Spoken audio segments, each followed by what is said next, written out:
Bonjour Mazarine Pinjot. Bonjour. Vous êtes écrivain, on peut rajouter, si on ne le sait pas, vous êtes la fille de François Mitterrand. C'est une rencontre étonnante que celle que vous avez eue il y a quelques années seulement avec un homme extraordinaire, survivant d'Auschwitz, survivant de la pire des barbaries de ce siècle, qui s'appelait Charles Palan. Il nous a quittés l'an dernier. Et avec d'autres écrivains, vous publiez un livre qui s'appelle Croire au matin. C'est le titre finalement de son livre. C'est un extraordinaire message d'espoir. Oui, on a eu la chance de rencontrer donc Charles Palan, qui est donc rescapé d'Auschwitz, qui a écrit son histoire.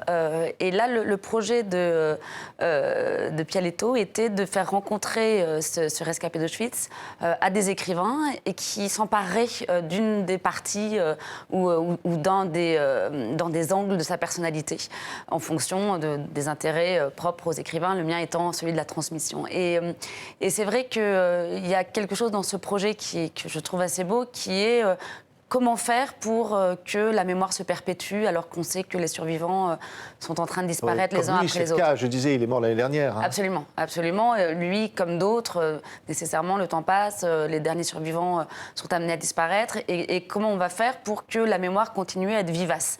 Et je trouve que l'idée de s'emparer par des écrivains, par des artistes, de cette mémoire-là et de faire ce passage de relais était une idée assez importante, oui. Belle. Et c'est vrai qu'on a donc rencontré, chacun d'entre nous, cet homme. On a discuté longuement avec lui. On est resté une journée avec lui. Et de cette discussion est né donc le texte, toujours, encore une fois, selon l'angle choisi au départ. Qui pour vous est la transmission. Alors, il faut dire que Charles Palan ne voulait pas être qualifié de héros. Oui. Mais au fond, vous le dites d'ailleurs, Mazarine Pinjot, il était resté un homme. Oui, c'est-à-dire que c'est quelqu'un qui a beaucoup réfléchi sur l'expérience qu'il a vécue, une expérience traumatique où il a perdu toute sa famille. Et en même temps, c'était quelqu'un de très engagé politiquement, et c'est sans doute ça qui l'a fait tenir au camp. Très engagé à gauche, hein, c'était un communiste. Il est demeuré communiste et demeuré très engagé dans les syndicats. Il a toujours pris la parole. Enfin, voilà, c'est quelqu'un dont l'humanisme n'a jamais fléchi, aussi étonnant que ça pu se paraître, puisqu'il a vraiment, quand il raconte l'expérience qu'il a eu à Auschwitz, on peut imaginer qu'à certains moments, la foi en l'homme pourrait vaciller. Oui. Et en l'occurrence, dès qu'il arrive, d'ailleurs, sa sœur et sa mère sont assassinées. Absolument. Qui étaient avec lui. Ils sont séparés, elles vont directement à la chambre à gaz et lui va en camp de travail. Et donc, il raconte la manière aussi dont il a survécu dans le camp, notamment grâce à cet engagement. Il y avait une forme de solidarité des communistes qui ont continué de militer à l'intérieur même du camp. Et c'est cet engagement, cette foi dans un programme humaniste qui l'a fait tenir. Et on voit comment l'engagement politique, dans un moment aussi atroce que celui d'Auschwitz, où toute foi en l'humanité pourrait être perdue légitimement, comment cette foi politique a maintenu certains hommes. Et c'est très étonnant. Et c'est très étonnant parce que quand je l'ai rencontré, il continuait à avoir un discours politique, un discours militant. Oui. Quelqu'un qui croyait qu'on peut changer le monde, qu'on peut l'améliorer, qu'on peut rendre le monde meilleur. En tout cas, je pense que cette foi ou la décision de cette foi, c'est ça qui l'a sauvé. Je ne sais pas s'il n'y a pas des moments où il n'a pas un peu vacillé, s'il n'y a pas des moments où il n'a pas un peu douté, mais c'est quand même cette foi qui l'a fait tenir et qui continuait de le faire tenir 40 ans plus tard, 50 ans plus tard, parce qu'il avait encore un discours où on entendait finalement assez peu l'émotion, mais légitimement, je veux dire, d'une certaine manière, il la mettait à distance pour pouvoir survivre, mais en revanche, on entendait vraiment un discours politique, quoi. Un discours politique qui était encore vivace, qui était pas un discours qui a servi uniquement dans ces années-là, puisqu'il avait encore un discours sur Israël, il était très critique. Sur les attentats, sur la violence d'aujourd'hui.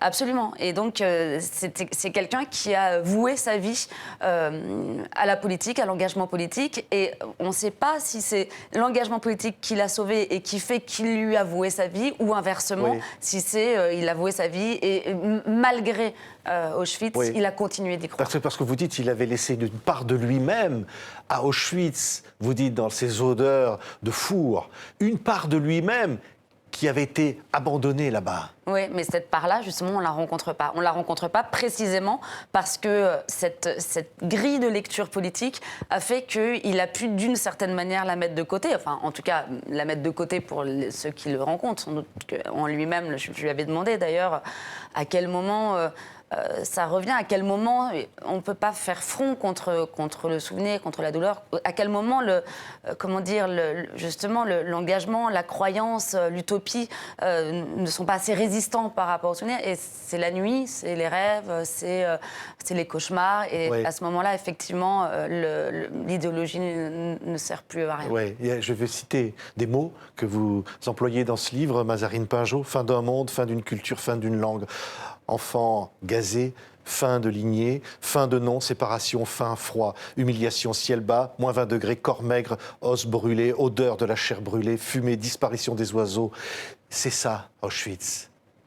Oui, c'est ça, c'est-à-dire que c'est la fin, c'est inimaginable, inconceptualisable, enfin, c'est quelque chose qui échappera toujours à ceux qui n'ont pas vécu, c'est la fin de l'idée même de l'homme, quoi. C'est la fin de familles entières, c'est la fin d'une culture, c'est une fin qu'on ne peut pas envisager alors que ça a eu lieu. Et c'est la raison pour laquelle, parce que c'est inenvisageable, parce que c'est inimaginable, malgré les documentaires, malgré les films, malgré les témoignages, qu'il faut continuer à perpétrer cette mémoire, il faut continuer à en parler, il faut continuer à s'interroger, non pas dans ce devoir de mémoire qui nous imposerait d'une certaine manière un savoir historique, mais dans ce questionnement incessant qui est mais à quelles conditions politiques je deviens une victime et à quelles conditions politiques je deviens un bourreau. Et c'est une question qu'on devrait toujours se poser en réalité. C'est-à-dire à quel moment ce petit compromis m'amène vers un autre petit compromis qui m'amène vers un autre compromis et qui fait que je n'ai pas dit non à quelque chose qui serait de l'ordre de la barbarie. C'est ça en fait la leçon que cet homme nous donne. Oui, et puis pas possible d'être indifférent. Vous dites d'ailleurs, au fond, on est coupable d'être né dans un monde qui a permis Auschwitz. Ah, on est coupable d'être homme, quoi, parce que ce sont les hommes qui ont fait ça aux hommes. Et d'une certaine manière, c'est pas les nazis. Enfin, il y a eu de longues études là-dessus. Ils n'étaient pas tous des monstres. Ils le sont devenus. C'est-à-dire que dans certaines conditions politiques, on peut, chacun d'entre nous, devenir un monstre. Et c'est ça la leçon terrifiante qu'il faut tirer de cet épisode-là. Et c'est vrai que d'une certaine manière, ça peut revenir. On voit bien comme la barbarie n'est jamais très éloignée. Oui, parce que les utopies n'existent plus. Ces utopies auxquelles finalement il se raccrochait lui-même. En plus, ça c'est aussi quelque chose qui est très déstabilisant, c'est que ce qui a sauvé Charles Palland, c'est cette foi politique en l'humanité, en des lendemains meilleurs et dans l'idée qu'on pouvait changer les choses, qu'on pouvait transformer la société. Cette foi-là, c'est vrai qu'elle n'existe plus de cette manière, elle n'est plus structurée. Elle peut exister ça et là, certains individus, heureusement, ont encore un vrai engagement politique, mais d'un point de vue du collectif, elle est moins saisissable, quoi. Oui. Et c'est vrai qu'il y a peut-être moins les moyens, en tout cas ce type de moyens, de résister. Et Charles Palland, finalement, invite à cet engagement. Vous dites, au fond, fallait-il être juif? Faut-il être juif pour dénoncer la Shoah? Faut-il être noir pour parler de l'esclavage? Faut-il être syrien pour dénoncer Bachar el-Assad? Et au fond, la réponse, c'est il faut s'engager. Oui, bien sûr. Là, c'est surtout sur le communautarisme des douleurs. C'est-à-dire que la douleur ou la barbarie, elle n'appartient pas à une communauté plus qu'à une autre. Alors évidemment qu'il y a des communautés qui, elles, ont été victimes. Mais ce fait-là doit faire réfléchir n'importe qui parce que c'est l'humain en tant que tel qui est questionné dans sa capacité à faire souffrir ou à devenir inhumain. Finalement, l'inhumanité, c'est le privilège des humains. Les animaux ne sont jamais inhumains et ça doit faire réfléchir sur chacun d'entre nous. Et c'est vrai que opposer une souffrance contre une autre n'a pas grand sens, et n'est pas très fertile. En revanche, interroger ce que l'homme a pu faire à l'homme sous sa modalité de la Shoah ou sous celle de l'esclavage doit nous interroger tous, chacun d'entre nous, et au-delà même des spécificités de chacun. C'est-à-dire que c'est vraiment la question de l'homme en tant que tel, quoi. Et ne rien oublier, parce que finalement le titre de ce livre, c'est Croire au matin. Parce qu'au fond, le matin, succède à la nuit. Et qu'au fond, la nuit a été là, mais le matin, c'est une nouvelle espérance. C'est ça, finalement, ce qu'il dit, cet homme, au-delà de la mort. Oui, c'est même impressionnant. Enfin, quand on voit ce qu'il a vécu, quand on lit ce qu'il raconte du camp, on se dit, mais comment peut-il avoir encore un espoir aussi chevillé au corps? Et c'est magnifique. Enfin, ça devrait être une leçon pour chacun d'entre nous. Et en même temps, ce qui est génial, c'est que c'est cet espoir qu'il a aussi fait survivre. C'est-à-dire que c'est pas juste il a survécu, mais son espoir est intact. C'est aussi cette foi en l'homme qu'il a fait survivre, alors qu'il avait quand même devant lui le constat que c'était difficile de croire en l'homme. Donc je trouve que c'est très beau la façon dont la croyance en l'homme a aussi des effets réels et a une vraie efficacité, y compris pour la survie, quoi. C'est beau, je trouve. Il s'appelait Charles Palan. Vous dites simplement en quelques mots, Mazarine Pinjot, parce que c'est très émouvant, ce livre, vous dites au fond juste une chose, il était resté un homme, toujours, debout. Il n'avait jamais renoncé à son humanité. Et c'est ce qu'il y avait de plus difficile dans un camp dont l'idée même était de déshumaniser les hommes. Et finalement, il avait résisté par l'engagement politique. Et c'est vraiment cette articulation-là qui est très intéressante dans sa vie. Merci beaucoup avec Elisabeth Bruni, Noël Châtelet, Alexandre Jardin et Alizé Niter dans ce témoignage qui s'appelle « Croire au matin », sacré écrivain à la rencontre d'un homme formidable. Merci Mazarine Pinjot d'avoir été avec nous. Merci à vous.